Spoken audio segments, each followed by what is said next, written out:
juntas, hacen todo juntas.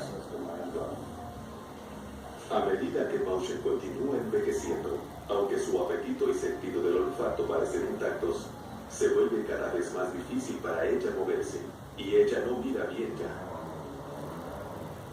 Pero su sentido del olfato todavía está ahí. Así que cuando una puerta se abre, esa habitación queda asociada a un cierto olor, y ella ya está ahí causando destrucción.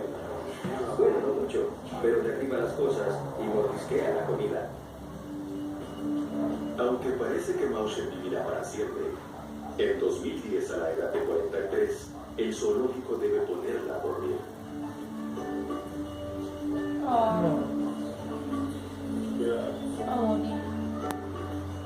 Y Lucy siempre será recordada como la leal amiga felina de Mauchen.